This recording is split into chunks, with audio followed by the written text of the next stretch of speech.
কাজের প্রকারভেদ, তাই না? কাজের প্রকারভেদ। এই কাজটা হচ্ছে মূলত দুই ধরনের একটা হচ্ছে ধনাত্মক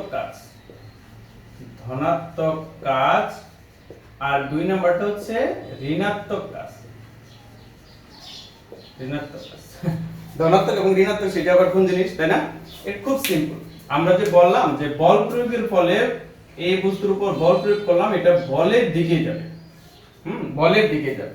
তাহলে এই বল এবং বলের দিকে যে কাজের উপাংশটা হলো, বলের যে উপাংশ সেটাই হচ্ছে আমাদের ধনাত্মক কাজ, ওই দিকে যাবে। যেমন টেবিলের উপরে একটি ডাস্টার আছে, তাই না? ডাস্টারটা যদি তুমি নিচের দিকে ফেলে দাও তাহলে অভিকর্ষ বলের দিকেই কাজ করতেছে, নিচের দিকে, তাই না? এটাই হচ্ছে মূলত কি ধনাত্মক কাজ। আর উল্টা দিকে কাজটা তুমি চিন্তা করো যে এখানে কোনো কিছু আছে, ডাস্টার আছে, এই ডাস্টারটা উপর দিকে ঢেল দিলা তুমি, তখন অভিকর্ষ বলের বিরুদ্ধে কাজ করলো, তাই না? এই অভিকর্ষ বলের বিরুদ্ধে যে কাজ করলো এটা হচ্ছে মূলত কি ঋণাত্মক কাজ। বুঝতে পেরেছো? আচ্ছা, এবার এই কাজ সংক্রান্ত একটা গাণিতিক সমস্যা সমাধান করি।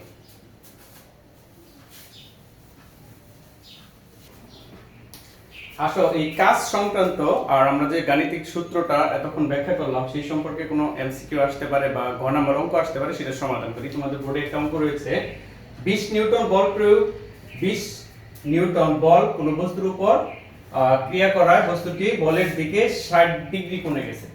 হ্যাঁ, 60 ডিগ্রি কোণ উৎপন্ন করে 5 মিটার দূরে সরে গেল। তাহলে তখন কাজটা কত ছিল? দেখো, কাজ সংক্রান্ত আমরা জানি কি করলাম, W সমান Fs cos থিটা।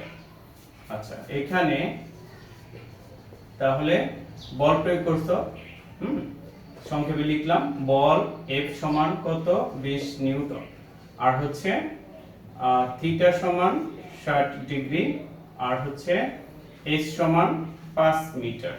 তাহলে W সমান কত? তাহলে 20 ইনটু হচ্ছে 5 cos 60 ডিগ্রি, তাই না? তাহলে হচ্ছে 100 আর গুণন cos 60 ডিগ্রি মান কত, হাফ, তাই না? চ্যানেলের থেকে শিখছো না? তাহলে কত হবে? 50। তাহলে 50 জুল কাজ। ঠিক আছে,